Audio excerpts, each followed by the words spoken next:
You mentioned earlier. We've been talking a lot. We've been saying this phrase "out of print" quite a bit here. Oop. Gotta love it. You learn the acronyms when you're. That's not a real one. I don't think. It is. People say oop games. Well, they'll put capital OOP. Yeah. Okay. Yeah. Oh, big time. FLGS. That's what we'll do sometimes. Something local game store. Right? Yeah, friendly local game store. I'll quiz Riley sometime on the board game acronyms. Let's go. There we go. Here's the unfortunate thing about our hobby is capitalism. Actually, it's what makes our hobby available to us, but that's a whole larger discussion. But checks and balances. Every once in a while, you said it on a pod or a video recently. How many thousands of new games come out every year? It's just absurd amount. So many, and a lot of them, more than you'd think, are really good, fresh. Maybe not totally inventive, but certainly innovative takes on a mechanism and stuff. There's a lot of creative people out there making new games, but at the end of the day, I want to stop us sometimes. I want to pause us as a hobby and just say, can we do a moratorium on new games until these games are back in print and available to us? I agree. There are too many classic, amazing games that unless you want to spend insane dollar amounts on, you're just not getting your hands on, and that's a shame. Of this, what's the top 6, Connor? This is top 6 out of print games, and what we mean when we say top, we mean games that we wish were fully available to the public for purchase and play. Correct. That a reasonably stocked, friendly local game store would have it, even if they had it at MSRP. For my list, I tried to do a mix of different types of games, as well as games I've played and games that I have not played and only heard great things about. Yeah.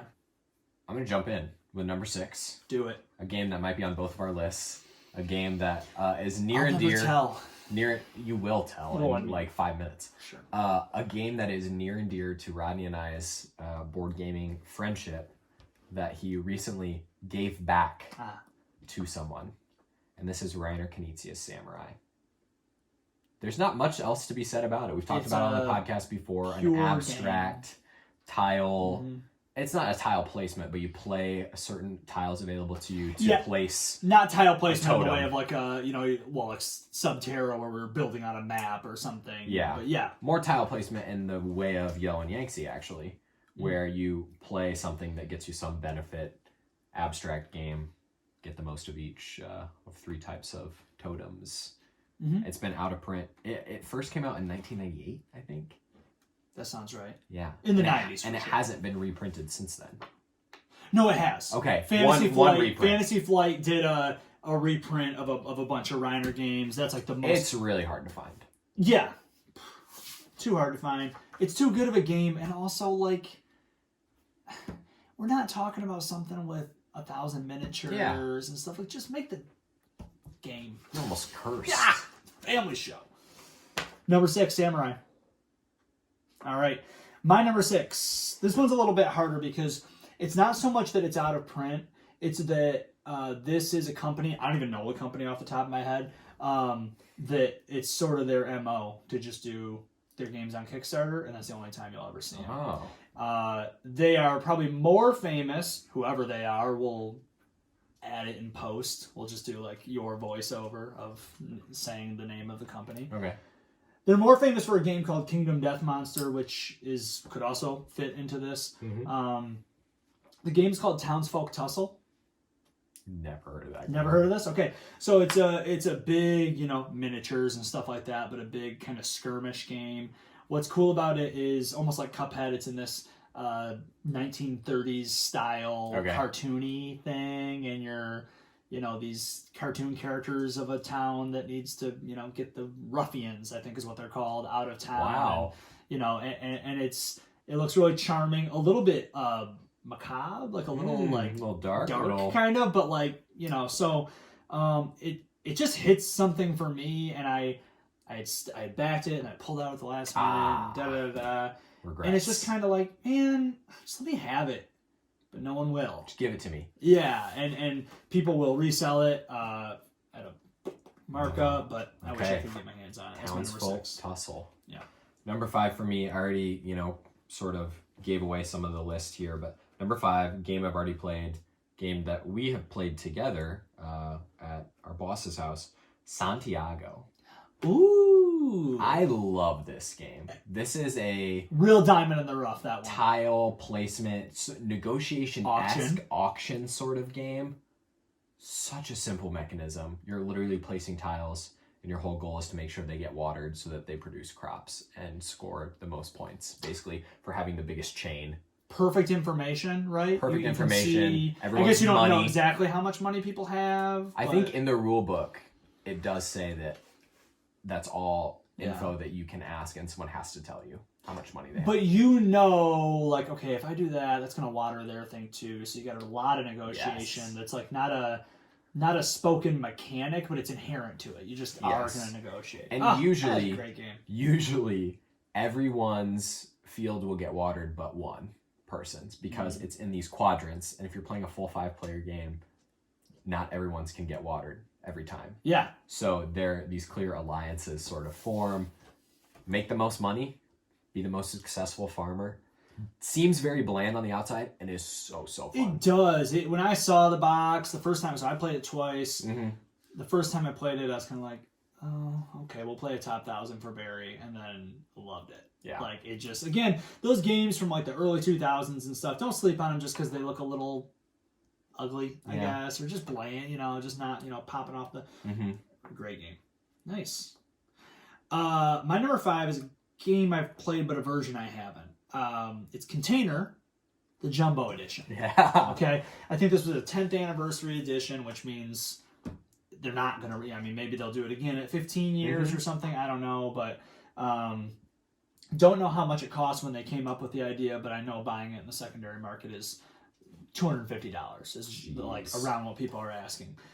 Big ships and stuff. It's a lot the same game, but it looks so cool on the table, and I just want to have it. It's a fun factor game. It's a fun factor, having and stuff like that, and just let me have it. I'm just gonna say that at the end of everything. Yeah. All right, so Container Jumbo Edition. Number 4 for me, game that's already been mentioned on the podcast. It's Nova Luna. I loved Nova Luna. I went back and forth on potentially having Yellow and Yangtze on here. Decided not to go with it because of Samurai. I feel like they're very similar. Went with Nova Luna. I love the system of selecting the tile. It is pretty multiplayer solitaire. It's a lot of, Definitely. But I loved the puzzle of it. It was a lot of fun. It's such a simple little box. Like, it's perfect. Yeah. Would love to get my hands on that. Yeah, it's a fun puzzle of will I be able to get to the point where putting down one tile lets me knock off like 3 objectives. Yeah. Like, that's a good feeling. Love it. Yeah. Love it. Nice. Nova Luna. My number 4 is a top 100 game. It's a classic. It's a great area control game. It's El Grande. I can't complain too much because I did have a version of this game with like German and stuff, but I even printed out English translation of all the cards, and then I sold it. And so I can't bellyache. I would still say let me have it. There's no reason this game should not be in every local game store across America. It is an awesome game.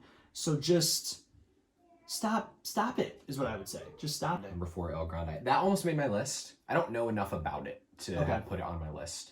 Yeah. Number 3. So now we're into some you've never played. These are all 3 I've never played. I've only heard about them. Okay.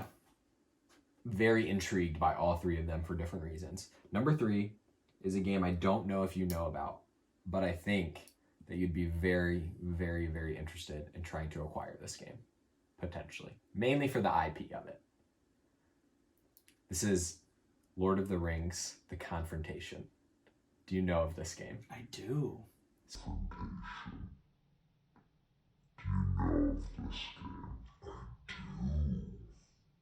So this is basically Stratego with Lord of the Rings, and it's not pasted on because they all have thematic powers associated to their characters. Yeah. So it's like hidden movement, basically try to find the player to kill of the other team's group. Yeah. So if you're the Sauron team, you're trying to find Sam and Frodo character. And if you're Reiner. The Fellowship, it is Reiner. If you're the Fellowship, you're trying to find and kill Sauron. Yeah, man. Awesome idea. Such a cool thing. It's like $50 for the non-deluxe edition if you wanted to buy it off of somebody on eBay. I know. And the deluxe edition, which there's some back and forth about because the powers are like, this is broken, is like $120. And again, if it were just out and in print, the deluxe edition is maybe $50. Yeah.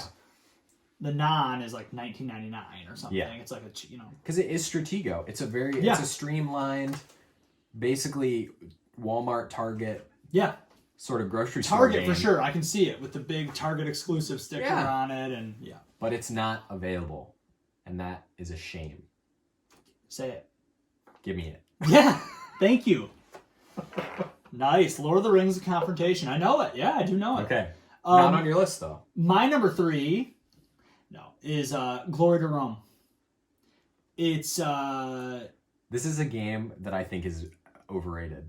Well, the thing about it is, so I was between this or Subterra for my category of a game that should cost like $25. And there's no reason for it to be out of print. It's a deck of cards. So this is the one that's getting sat on. It just literally won't get made. The last time it got made was this just butt ugly version. Is honestly like the most horrifying thing you've ever seen with your 2 eyes. Okay. Worse than the Crawlies. Worse than the Crawlies from Stuffed Fables, which have scared my child. Might be the reason he's awake right now and won't go to sleep. Motene, I thought was fun. Glory to Rome is supposed to be that, but better. And so it's like, yeah, let's do it. That's cool. I like that. So like a game that honestly, it's all cards. The whole game is cards. Yeah. It could be $15. And instead it's this big thing. So I'll admit, like I think it gets more of a reputation. Yeah. Because it's out of print. It's almost done a lot of good for it. Except it's a grail. It's a holy grail. Except how could you say it's done good for it when nobody has it? Yeah. So just let us have it. Give me it. Give me it. All right. Number 2. Number 2.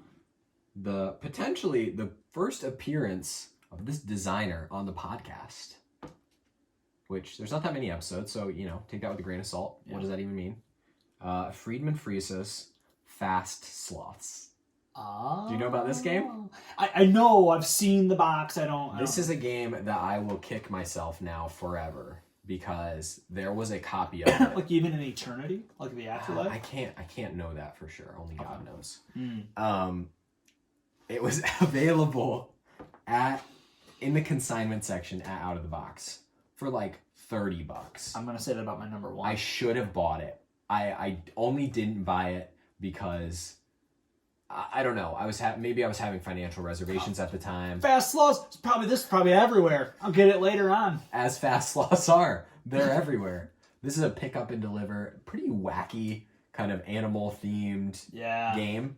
I've only heard great sort of moment game things about it where it's like, oh man, at the last second they moved the alligator and they got this across the river and they won. Nice. That's not a real story. I just made that up. I don't know if they're alligators. Fact check. Look it up. I don't know. Fast Loss, Friedman Friesa. Fast Loss. That probably is our first Friedman. I've only played Power Grid. I've never even played Power Grid. I've never played a Friedman Friesa game, but I've heard such great things about it. There are people that are real Friedman heads, and so we should look into that. That might be after we've done our Lacerda, maybe we look into some Friedman games. That would be awesome. Yeah. That'd be awesome. We won't. Very green. They're all green. They all start with F. I don't want to play 504. Yeah, no. It just looks like an experiment, a half-baked experiment. No. That's not your number 2. Give me it. Fast Sloths is your number 2. Number 2. You ready for my number 2? Who does number 2 work for? Do you want to know what my number 2 is?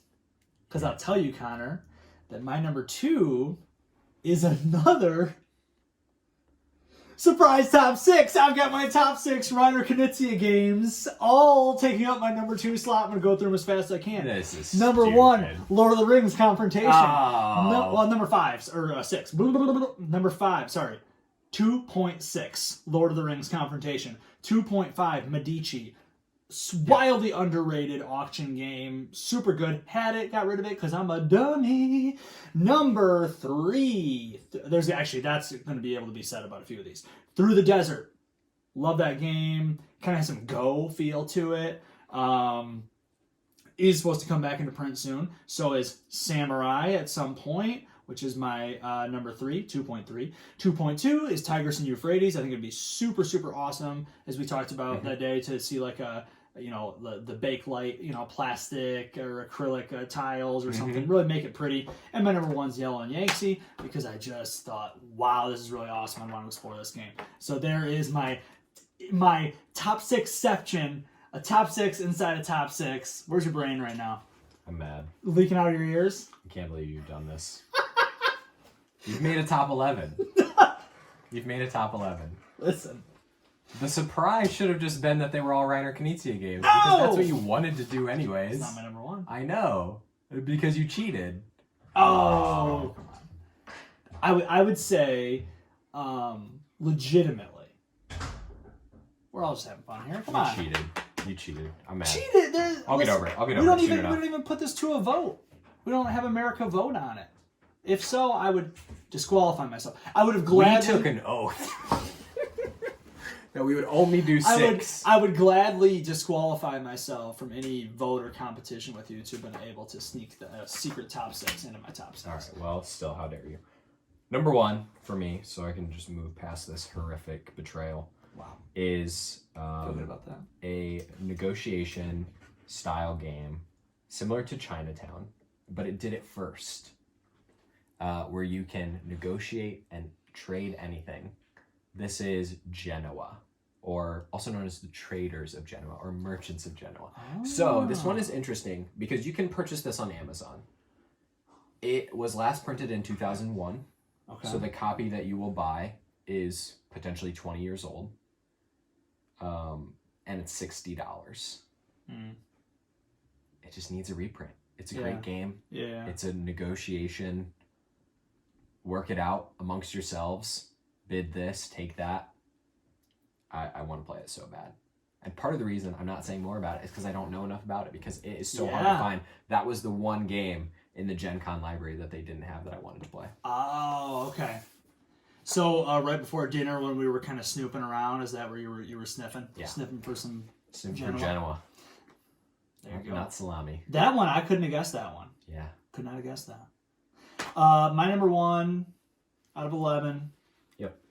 I know this could feel prisoner of the moment. If you're watching this in 2022, you're going to think, well, Shut Up and Sit Down did a video about it not that long ago, and every time they do anything, it jumps to the top of the hotness. And oh, sure, just like everyone else. Well, I got to play this game, and it's Scout, and it's just a card game, but it was like, it honestly reminded me why I like card games. Why I like to just sit with a hand of cards and try to like do a little, outplay the person to my left type of thing. A little quick math in the head.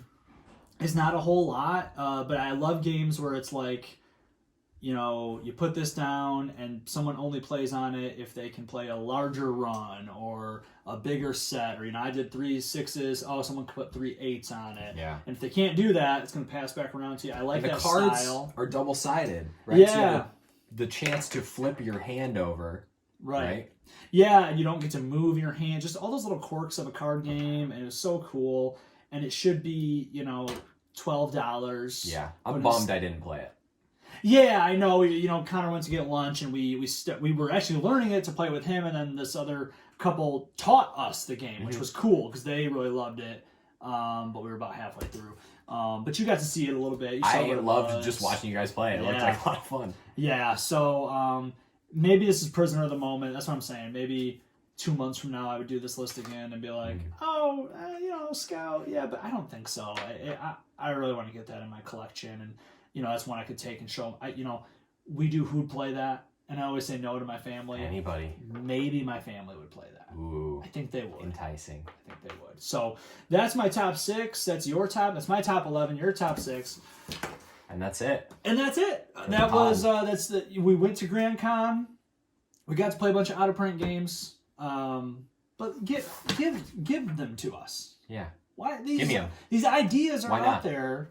Why can't we just have them and play with them instead? We gotta sit and wax poetic about these Holy Grail games. I'm sure we'll get over it someday when we have them, When we have or them. when we accept that When we have them, we'll and never then have inevitably them. sell them. Something I won't get over is the fact that you did a top 11. I'll never forgive you.